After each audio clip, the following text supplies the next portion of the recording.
you're not alone.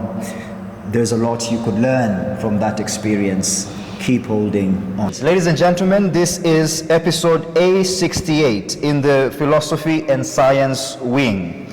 Today's presentation is titled Philosophy on the Question of Human Suffering. And our presenter today is our very own Dr. Thomas Marwa.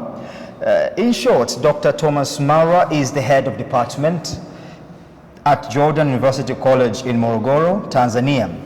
Dr. Monchena holds a PhD in philosophy from the Pontifical University of Lateran in Rome and is a leading scholar in political philosophy, ethics, and philosophical anthropology. His research applies classical thinkers such as Locke, Kant, Aristotle to contemporary African challenges, including governance, justice, and social ethics, with publications on the legitimacy of political power, the ethics of resource distribution, and the interplay of morality and politics. Dr. Monchena brings a profounding perspective on how philosophy can illuminate pressing issues in society today. Dr. Monchena, welcome. Thank you very much. And in connection to what he has been doing so far is today's topic on the philosophy on the question of human suffering. Ladies and gentlemen, it's time to listen in to Dr. Monchena's presentation. Doctor, please, you're welcome. Thank you very much for this chance, this opportunity to share with you on the philosophy on the question of human suffering. I'm not a scholar in suffering, human suffering, but I want just to share with you my reflections on the question of human suffering. To begin with, I want to run you through what I'm going to do. I will start with introduction. Then I will pass you through the overview of the question of human suffering through the history of philosophy. Then we will focus on what is suffering, the nature of suffering. I will end my reflection on positing that suffering, though normally considered negative, it can have positive values. So welcome to this presentation. To start with, the title, Philosophy on the Question of Human Being, is simply discussing or reflecting on the role of philosophy regarding the question of human suffering. Suffering is a universal occurrence. It's something that is universal. Every human being in his life has to taste some kind of suffering. So it is a universal phenomenon. But I'm not beginning this presentation by offering you a definition of what human suffering is. One, for a methodological reason, but secondly, because this phenomenon does not accept an objective abstract definition. It is something that needs a lived experience. So towards the end, we'll see what phenomenology can tell us about human suffering. Suffering, as we experience it, is something that touches on our reason because it demands an explanation. Why suffering? It presses our faith, it challenges our faith, demanding justification. There is an old dilemma of Epicurus, who demands to know if there is a good God, why is there suffering in the world? And we know from the history of philosophy that, and the religion, that suffering has stood the most formidable challenge to the belief in the existence of God. Most atheists in the contemporary world justify their position parting from the fact of suffering in the world. Now, my presentation today wants to turn to philosophy to see what philosophy has to say about the question of human suffering. We will do that not with the aim or intention of understanding how we can escape suffering, but to see what we can uncover, what we can discover from this human experience of suffering. To understand how philosophy has approached suffering, we must begin with ancient voices. We have to go to the history of philosophy from ancient period, at least to see what they have said about suffering. That will take us to Socrates to start with, ancient perspectives on suffering. Socrates was the first one to say that true evil stems from ignorance. For him, he suggested that suffering is a result of ignorance. How we have this experience of Socrates himself when he was facing the charges of corrupting the youths of Athens. He was condemned and the verdict was passed. That same night, following his execution, the day that he was going to be killed, to drink the hemlock, his friends found him deep asleep and snoring. And they wondered, how can this man be so peaceful on a night that he is going to be killed? What Socrates was teaching is that suffering and bodily harm, even death, is not the greatest evil.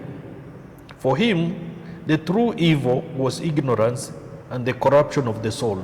So, to escape suffering and bodily injury and harm, one needed to examine and do an introspection, see how he can live his life in a better world.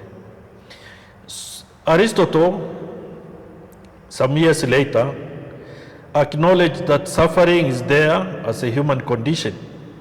In his Nicomachean Ethics, he taught that the goal of human life is happiness, but there is occurrence or moments of suffering.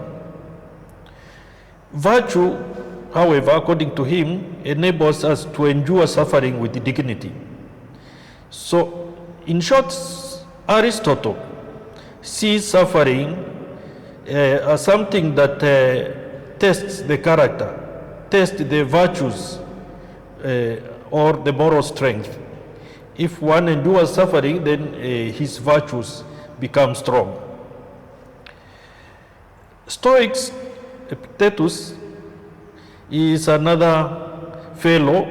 We know he was a slave at once in his lifetime, but he insisted that suffering lies not in events, but in how we choose to respond to those events. So if somebody harms you, inflicts injury on you, the suffering is not that injury, but how you choose to judge that event that caused you harm. If we go to medieval perspectives on suffering, we see St. Augustine, who, according to him, suffering is a result of sin. People suffer because of sin, because they are separated from God and the order that God has established. So it is bad. Suffering is bad, but he sees it, as a theologian, he sees suffering as a path to grace, that suffering is capable of transforming, leading to grace, because it can lead to a spiritual growth and a return to God through humility.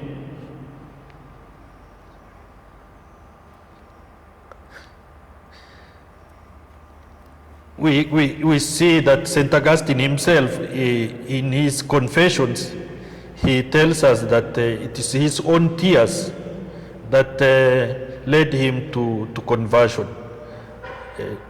And St. Thomas followed that path of St. Augustine and shows that suffering as a natural consequence of sin, but it can also serve providence. He views human suffering not merely as a misfortune, but something that God can use for a greater good and for spiritual growth. So suffering can be used to purify the soul, to foster virtue, and to lead into redemptive or to salvation. So suffering is a divine instrument according to St. Thomas. If we transit to Renaissance, we see there is a shift. Now, we don't see, they did not see suffering as caused by sin and serving a greater goal for salvation. We see now they are talking of suffering in relation to human dignity, rational progress, and the pursuit of happiness. For Renaissance thinkers, suffering was viewed as a challenge to human reason and social order. So it's something that ought to be fought. And they thought that though man is faced by challenges, including suffering, man can use art, science, and learning to alleviate the human condition, this human condition. In modern philosophy, we have many thinkers, but I choose to focus on two, Schopenhauer and Friedrich Nietzsche. For Schopenhauer, life is fundamentally driven by suffering. Life is fundamentally suffering. It's driven by the human will. He says the suffering is an intrinsic part of human experience. It is not accidental. It is essential to existence. But because it is negative, he thinks that man should try to escape the experience of suffering. And he gives two ways of escaping from suffering. One is through renunciation, where desire is silenced. Two is through artistic and architectural beauty. Man can be creative, try to lose his interest in things that cause him suffering by enjoying beautiful things and the other things that can serve as a consolation to his soul. This view is pessimistic, it's negative. It sees suffering as completely negative. While Friedrich Nietzsche, for him, suffering has something positive. Like Schopenhauer, Nietzsche saw suffering as unavoidable, something that we cannot escape from. But the suffering that human beings face can be the source of strength. It can be the fire that ignites the greatness in him. Remember Friedrich Nietzsche's idea of the will to power, the Superman. So he sees that suffering can trigger this desire or this will to power, this desire to be great, to start creating your own meaning in life and to be what you want to reach. So suffering can transform and lead to resilience and the defiance against despair and hopelessness. We can also look at the existentialist idea of suffering. People like Sartre, Albert Camus, and even Kierkegaard. Starting with Kierkegaard, he saw suffering as an anguish of faith, the sickness unto death. This suffering reveals our dependence on God. So for him, suffering though bad, it shows, it reveals that we cannot do without God. Instead, Jean-Paul Sartre insisted that suffering is part of a radical freedom.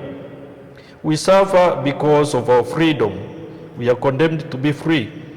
So, with that freedom comes anxiety and responsibility and despair.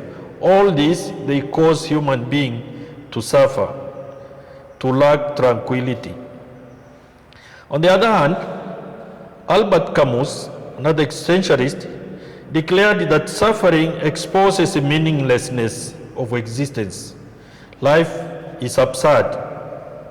But he tells that human can choose to respond to this meaninglessness of life by being rebellious, revolt against life, revolt against suffering.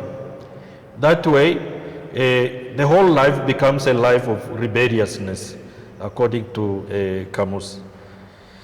In the contemporary perspective, we have Emmanuel Levinas, who places suffering at the very heart of ethics. For him, my own suffering isolates me. My suffering distances me from others. But that suffering of others summons me. When I see others suffering, I'm summoned to do something. I'm summoned to see their vulnerability and relate it to my own vulnerability. So that way, I become compassionate to other people. And he thinks that this is how ethics is born, by experiencing the suffering of others. He calls it the face, experiencing the face of the other. Another author, scholar, a woman, Martha Nussbaum, in her reflection, suffering, he sees suffering as, he brings suffering into the civic life. She brings suffering into the social life. She argues that compassion is essential for just society. When we see others suffering and we feel compassion, that makes us be just. It makes us desire not to cause injustice to other people, and it leads to a just society. So vulnerability is not a weakness, according to her, but it's a shared condition of humanity. This means by acknowledging suffering, we cultivate empathy, which in turn strengthens democracy and justice. For Martha Nussbaum, the measure of society is how it responds to suffering of its most fragile members. Suffering thus becomes a civic virtue, which calls us to solidarity and care. We may now transit to asking ourselves, we've seen what people have said, other philosophers, thinkers say about suffering, but what is suffering? That's the deeper question. What is the essence of suffering? According to Eric Cassel, suffering is a state of severe distress which is associated with events and situations that threaten the integrity of the person. According to him, suffering is fundamentally a subjective experience. When you say you are suffering, no one else can have that same experience. No one can know what you are going through, because it's something that touches you and very personal. Suffering is not merely physical sensation according to this view, because it involves emotions, it involves psychology and the spiritual dimensions of our life. It is influenced by people's identity, their experience, and the meanings they assign to their circumstances, and their values, the values they assign to life. For this reason, if suffering is not a physical sensation, then it calls us to make a distinction between suffering and pain. We can see that pain is a physical sensation. It's a physical feeling, something that can be measured, quantified, something that can be assessed, something that can be measured. And normally, pain is physical, it's particular, it's localized, and a protective emotional experience which is linked to our body's alarm system. This means pain, if you have a pain in your foot, it's different when you have pain on the hand or you have headache. So you can localize your pain. It's not so with suffering. Suffering touches the whole dimension of the human being. It's deeper, broader. Suffering is existential. It touches the emotion and the whole spiritual dimension of the person. One may feel pain without really experiencing suffering. For example, when an athlete is running and doing a lot of physical exercises, he may feel pain, a physical sensation, a physical feeling, but doesn't mean that this person is suffering. He might really be liking what he's doing, though painful. But we can also have occasions of suffering which do not involve pain. Like when somebody is grieving, it doesn't involve physical pain. So suffering, another point, suffering is not the essence of man. What suffering is that it's a condition of man. And that means that to be human is not to be defined by suffering. Suffering is not the essence of being man, but it is a horizon. It is where man exists and has to experience his life. So we could say that man is exposed to suffering. Necessarily, all human beings are exposed to suffering.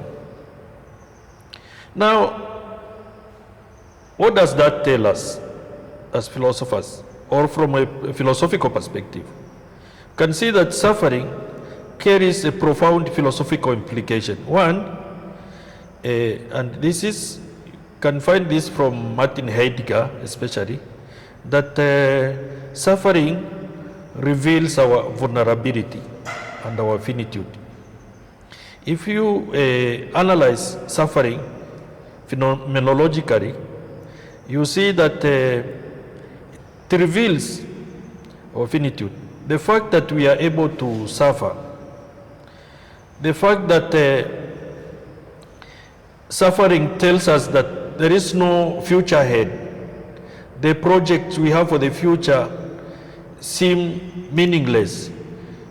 So it shows that we are limited and we are vulnerable, because when the suffering involves also some pain, our bodies become vulnerable, fragile. Two, second implication of suffering is that it calls us to solidarity. My own suffering And when I experience the suffering of others, it calls us to solidarity. That means it calls us to be responsible, to have compassion, and to do justice to others, to make sure that we don't cause others to suffer. The third implication of suffering is that suffering opens the deepest questions of meaning. Why suffering? Is there something positive that we can draw from suffering? We see that suffering opens the possibility of transcendence. It opens the possibility of relating with the divine and relating with others. And it gives us hope that all is lost, because we can attach some meaning, some values to what is happening to our life. The last part of my reflection is that now, what does philosophy tell us about the value of suffering? Is there something, potential values of suffering? Yes, there is. And philosophically, from the studies that we have passed and gone through, we see that suffering can deepen the empathy and solidarity. Is what I've just explained. Can suffering have value? Yes. This is not to like we want to romanticize pain or deny the harshness of suffering. It's not that we want to deny the negative effects of suffering, the destructive nature of suffering. That is true that suffering has a destructive side, dimension, but we want to say that it also can have a transformative effect by deepening empathy and solidarity. Now you can imagine if our society lacked empathy and solidarity, what kind of life we'll live? Probably a life like what is described by Thomas Hobbes, life in the state of nature. But having empathy and solidarity, then we can join together as a community of human beings who have experience of suffering. When we suffer, we discover our own vulnerability, and we also recognize the fragility of others. So this shared experience can bring a community together and transform their life. Second, suffering can teach us compassion. It can teach and remind us that to be human is to be responsible for one another. Third, suffering shapes the identity and our moral character. That was said, we've seen this from Aristotle, who saw suffering as a test of virtue. But also Nietzsche, who insisted that suffering is a source of strength. We can use our suffering to emerge as victors, as more powerful than what we were. In both Aristotle and Nietzsche, suffering reveals who we are. Suffering becomes a mirror of ourselves and our existence, because it takes away illusions and exposes us as we are. And who are we? We are human beings who have body and soul. We have a body that is weak, that is limited, that has desired emotions. All these are exposed by suffering. And most of all, it exposes our finitude. We can see this from people who have suffered, like Viktor Frankl, who underwent the Nazis' horror of Holocaust. He shares his own experience in his book, The Search for Meaning, Man's Search for the Meaning, where he shows that suffering shapes identity and moral character. So the point of how we choose to respond to suffering. Suffering can be seen as a catalyst for creativity and meaning making. It is a way, suffering is a way of becoming, it's a way of becoming a seed of transformation. To speak of the value of suffering is not to glorify suffering, as I've said, but to impose it or to impose it upon others. It is to see what positive we can get from suffering. And we are not saying this so that we can, as I said at the beginning, so that to run away or escape suffering, but see how we can navigate and see how we can live with this human condition, because it's a human condition. There is no way we can wish it away, but humanly we can do what is possible. To conclude my presentation, suffering is both dangerous and a possibility. Suffering can destroy, but it can also transform. It can isolate, but it can also unite. It can bring people together. This bringing people together is very rampant in African vision of suffering. In African context, one is not meant to suffer by himself. One's suffering is a community suffering. We suffer as a community. The misfortune of one is a misfortune of the society. So the potential value of suffering is found not in the pain itself, not in the suffering itself, but in the human response. This is the takeaway point. It's not that suffering itself or the pain has value, but the choice we make when faced with suffering and pain. The choice to turn suffering into solidarity, into resilience, into meaningfulness. So we cannot eliminate suffering. We cannot erase grief, pain, despair, but philosophy can help us to face suffering with honesty, to interpret it with wisdom, and to respond to it with dignity. In this way, suffering becomes not only a burden, but also a teacher of resilience, of compassion, of meaning. Thank you for listening. I come to the end of my presentation.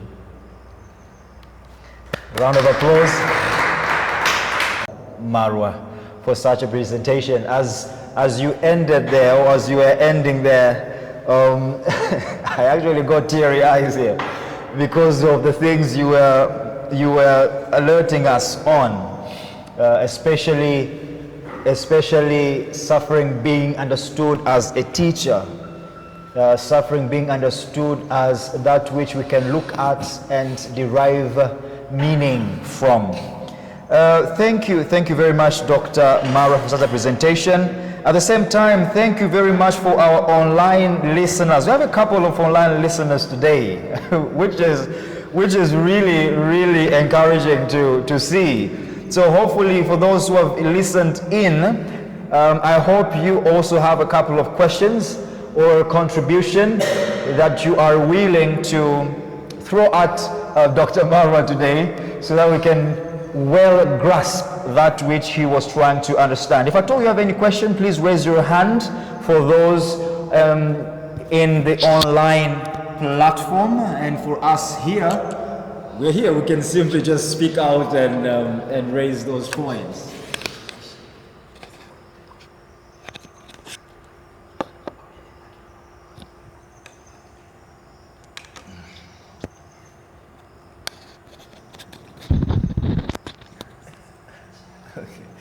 All right, so maybe I can begin this discussion by asking this question to Dr. Marwa. Simply put, according to your presentation, what is suffering? Suffering, as I said, first of all, it's not something that we should be defining philosophically or from an angle. As I said, it's first of all something that should be experienced, something that should be lived. There are things that are not easy to define unless you have the experience. Suffering is one of those. But you can not just escape from saying something about suffering. At least a providential definition is what I try to give.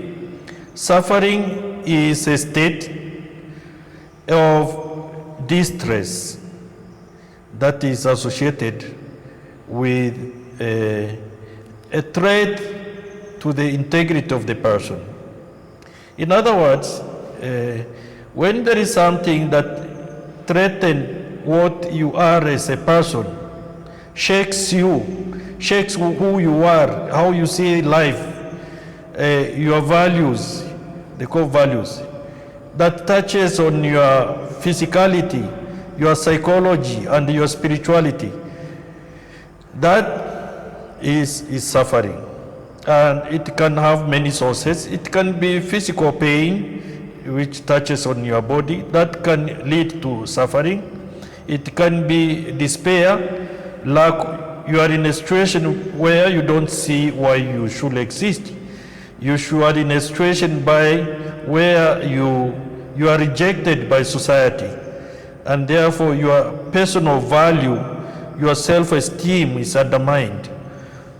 All those are things that can cause somebody to feel, to experience suffering. The title reads Philosophy on the Question of Human Suffering. What is that question on human suffering that we are philosophizing on today? The question is, what is suffering? What is the place of suffering? First of all, in philosophy itself. But what can philosophy say about this problem? Now, suffering on philosophy. I began by showing that in the history of philosophy, the history of theology, we see that there are arguments that discredit the existence of God, reject the existence of God. Most of these arguments are based on the question of suffering, questioning that if there is a God, why does he allow suffering? If God is good and omnipotent, he has all powers, why can't he stop or remove suffering from human life? So that is suffering on philosophy, its role or how it appears in the history of philosophy. That's one part. But this question can also be seen from the other side. How does philosophy, what can philosophy say about suffering, human suffering? So it becomes a question in the sense that it's a problem. And so we have seen how a number of numerous philosophers have tried to discuss about this problem of suffering. The question meaning the problem of suffering. So it is that on one side there is the impact of this problem of suffering, human suffering, on philosophy itself, particularly in the question of existence of God. On the other hand, it is what philosophy can say about that experiential aspect of suffering, what people feel, what people undergo through when they suffer.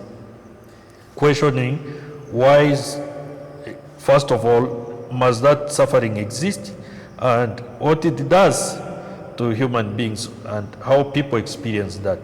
That's what I've tried to do in this presentation. One more question before I invite the floor. Could we live without suffering?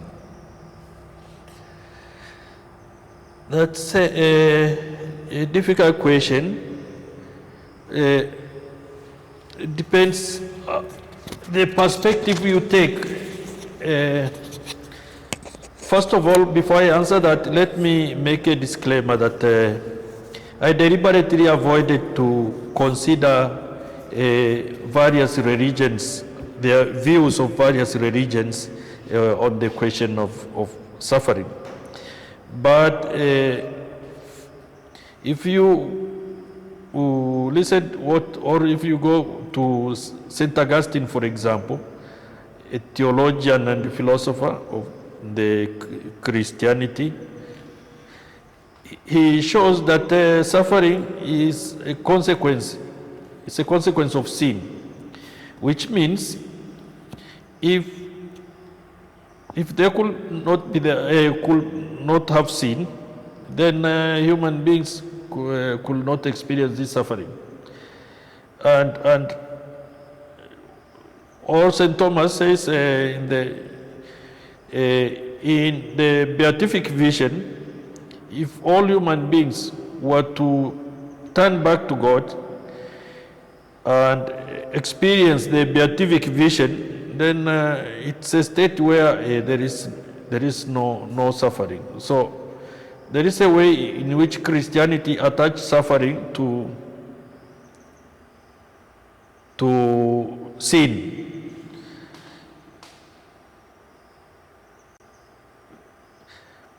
Philosophically, though, it's a question that it's difficult to answer because we've seen that suffering is universal, that all human beings suffer. So that's the experience we have. Our experience is that we suffer. So to imagine that we can live a life without suffering is difficult. Though we have to say that suffering differs in intensity and in degree, and also how a person, the personal response to that suffering. So that can bring a change. There are people who might be suffering, but other people don't realize that this person is suffering because his suffering cannot be seen physically.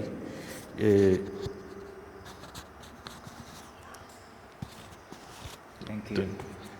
Okay, thank you very much, Doctor. If we speak as a student, from my own perspective, it is extracurricular. It is outside the demands of everyday classes. So I really appreciate that so much, and this really encourages us to do the same. I've really been touched by so much in your presentation for the way you derived suffering throughout the history of philosophy, beginning with Aristotle, the Socrates there, Aristotle, Epictetus, the Augustine, down to the modern thinkers through the Renaissance period. So I like to appreciate the way one philosopher I've heard in your presentation, new to me, I just heard him today. This is Martha Nussbaum. So thank you for Martha, because he speaks something she speaks something very touching, and I think it's at the heart of suffering itself, because she says that from your presentation, Martha says suffering as vulnerability, and she says that vulnerability is a shared human condition. I like this so much. Vulnerability is a shared human condition, and you can see this even in Jesus. Amazingly, Jesus, our Savior, but has degrees of vulnerability. That's why he died on the cross, and that really inspires us to go through pain also. It's really a human condition. But one of the way you were presenting, I heard one of the definitions of suffering. And I think that I really take that one so much for me, because you said somewhere that suffering is a horizon in which man is found. I really like that so much. Suffering is a horizon in which man is found. So in the difficulty of defining suffering, so we get suffering as the realm in which you will no way find man. Man is not that suffering is the essence of man, but it's just the realm in which you will always find man. I love that so much, because though it leaves me with a question that prompts me to ask here, at least to raise like another perspective of the definition of at least this perspective of suffering, that suffering as a realm, as a horizon in which man is found, but also we can talk of non-human things, at least animal things like cows. And I think this somehow have been left in the presentation, because can we speak of a cow suffering? Can we speak of a dog suffering? Of course, we talked on suffering and pain, but maybe just to chip in that, can we speak of these non-human things or living things as also suffering? That's my question. Thank you. Thank you. It's an interesting thing. You are making a point. You are making.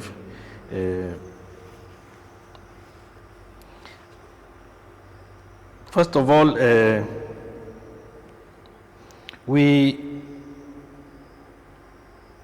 suffering as a horizon, let me start with that, is very important, because it helps us to avoid understanding suffering as what defines man, as being essential to who man is. So it's important to understand it is a condition, human condition. It is where man finds himself without very much determining his essential characteristic. So that's important. Regarding whether other animals can suffer, can experience suffering, they cannot. Initially, I had given the initial title of this work was Phenomenology of Suffering. Why phenomenology? Phenomenology because suffering as subjective, being a subjective experience, is something that needs to be experienced. And to experience requires consciousness. So suffering can only occur or can only be experienced by something that has consciousness. And therefore, to answer your question is that all animals that are deprived of consciousness cannot suffer. They can feel pain. You can experience pain, but not suffering. But it's not only animals. Even human beings who are in a state of are in a permanent state of in a vegetative state, they are incapable of experiencing suffering. they cannot experience suffering, in that state when they are not conscious of what is happening. So thank you. Okay, to deep in on this topic, stemming from one of the quote of Friedrich Nietzsche, from the quote which states that what does not kill me makes me stronger.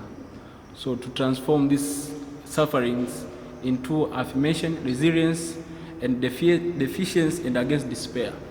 So not that we pose that on the question of suffering, but how we respond on it. So what you have mentioned, one of the contemporary philosophers, this is Emmanuel Levinas, that is suffering at the very heart of ethics. For him, my own suffering isolates me, but the suffering of the other summons me. But when you drew a conclusion, you gave her the African point of view on sufferings, that once a person suffers, the whole community suffers. So my question, I need your comment. Example, you can find a person was to the hospital, admitted for many days. When he comes back at home, you can find his confreres or neighbors goes to greet him or her. So there is a question of emotional release, asking him or her that how it was, how you experience this that suffering. So the question of emotional release on this suffering, how do you comment on that?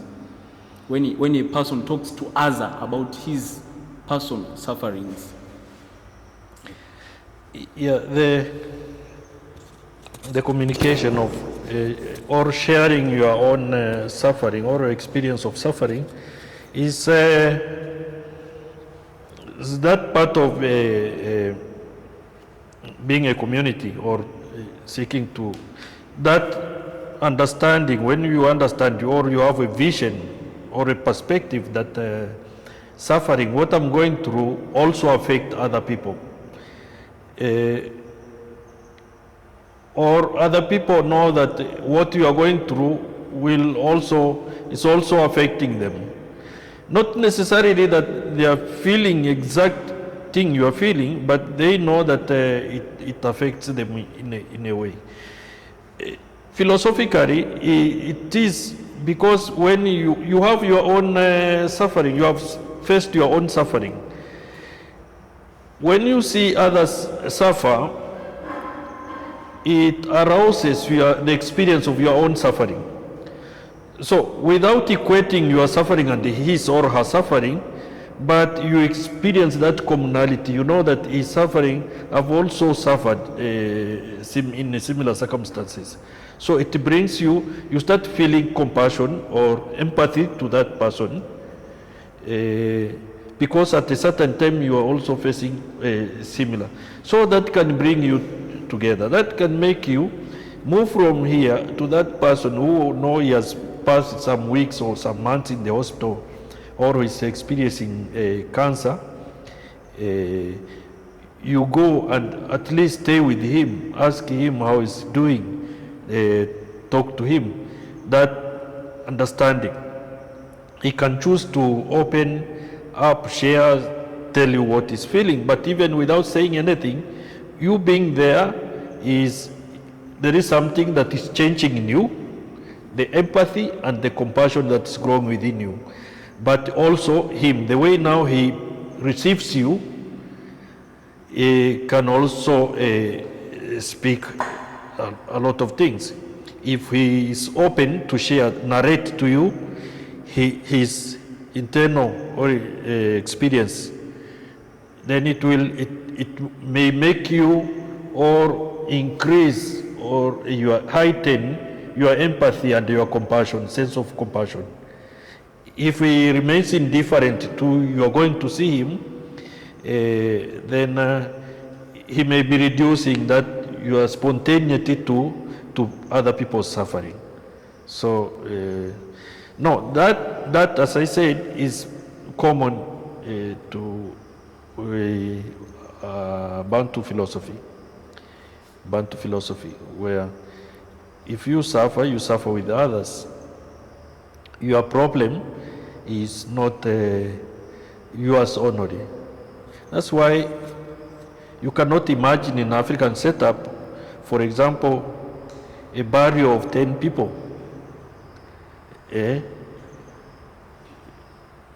Because it's a community event, it's a community loss. In other cultures, barrio is a loss to the family, just the family and a few friends.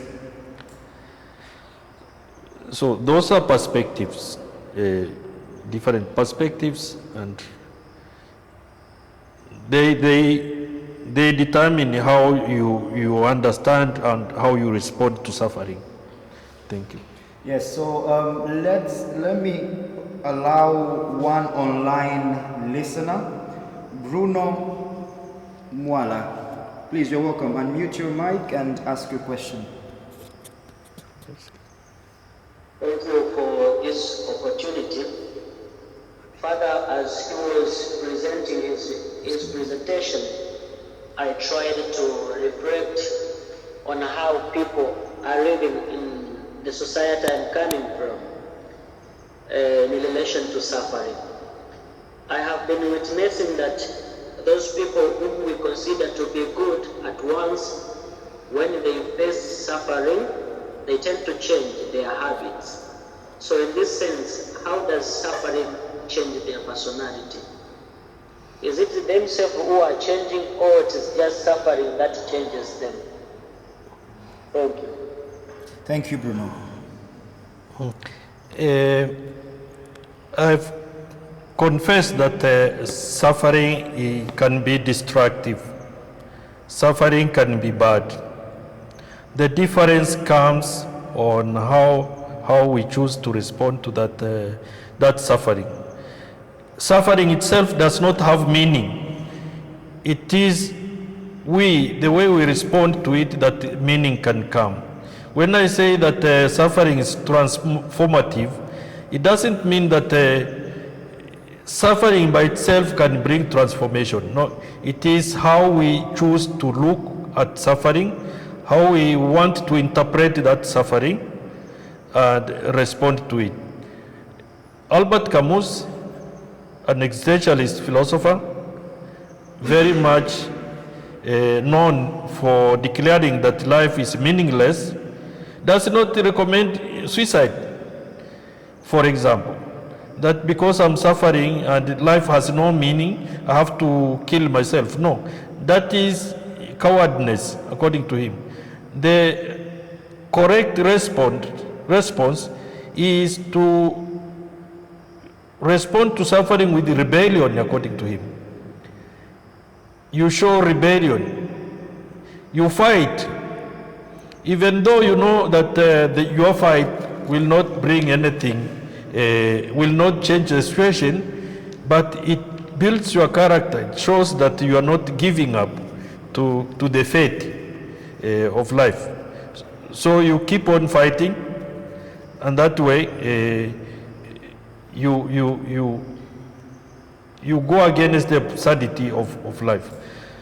So people who, when faced with suffering, they become different people. They change completely, or they are destroyed. It is because they don't have a strong will and a strong moral character to fight and face suffering and be able to transform and interpret that suffering in a way that can become transformative. But we cannot expressly condemn these people, because suffering and how we understand it depends also from where we come from, the culture, how we are taught to understand about suffering. Thank you. Okay, thank you, Doctor, for the presentation. And also, I want you maybe to collect me on the definition you have captured about suffering, from the understanding of where you are coming from, those who have defined suffering. and I have my own discovery on how I can define suffering from my point of view. That suffering comes with the issue of unperfected nature of human beings. Suffering is a desire towards human perfection, and suffering is an act of reason towards self-knowledge. Why I'm coming that? Also, you have said about how as a vulnerability from those philosophers who have contributed on that it brings us, to lead us to, we call about compassionate sympathy. So I found now in my reflection that those points, or maybe by understanding our nature that we are imperfect being, so we are acting that in such a manner like suffering as realizing a gap between what we are as persons and what we ought to be as persons, especially if that which we were or ought to be has been disturbed, and now what we are is quite different from that which we ought to be. So the ideal situation has been disturbed, and we are now experiencing something that is new. So that brings a sense of disquietness, and that is, according to him, that's suffering. So there is can have very many definitions, but they lead to what we have more or less said about suffering. Thank you very much, Dr. Marwa. Thank you very much for everyone who participated in one way or another, asking questions, listening in. This is truly, truly valuable. This shows the importance of sharing. However gigantic or little you might think you know, it's important that we share for the goal of living a life that is better than how it was yesterday. Now, as we wrap up, Dr. Marwa, in very few lines or very few sentences, let's wrap up by you responding to this, let me call it a general question. Perhaps this very moment as you're presenting, you're speaking to a suffering person. Sometimes it's not easy to understand because it's within. Maybe it could be that one among us who are listening in live or those online are actually experiencing inner suffering. And perhaps we have chosen to listen in because we are hoping that there is something that you would say that will contribute to maybe lessening the suffering that we are experiencing, or give us a reason to move further, to move forward despite suffering. In few lines, how would you advise such a person, a suffering person, now? I will tell that person that true, yes, your suffering might be unique, your experience may be strong, what you're experiencing may be strong, disheartening, but for sure, you are not the only person who is suffering. Every human being, at one moment or another, goes through suffering.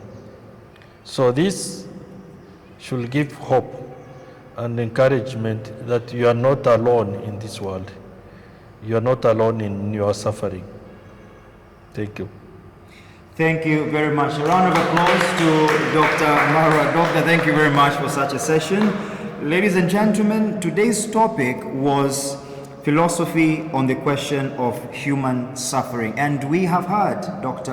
Marwa responding or giving us that which he prepared during this session. Some of the things he talked about are, for example, suffering is not to be understood as the essence of a human being. However, human beings are exposed to an experience of suffering. Another very important takeaway is that suffering extracts its value from the external.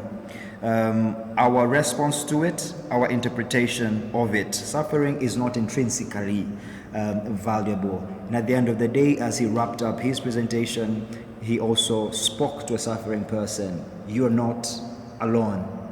You're not alone. There's a lot you could learn from that experience. Keep holding on. Excuse me for just that you are not alone. I just spoke as a philosopher and ended there. But if you go deeper, what I mean, for Christians, we have our model who has also suffered. So when I say that you are alone in suffering, I'm pointing this person, if he's a Christian, that our Lord has already underwent through this same way of suffering for the sake of our salvation. So what we do when we suffer, we are simply participating in what Jesus has already shown us. Thank you. Thank you very much. All the best. Thank you very much, Doctor. Until next time, that is all we have for today. Bye for now. Thank you.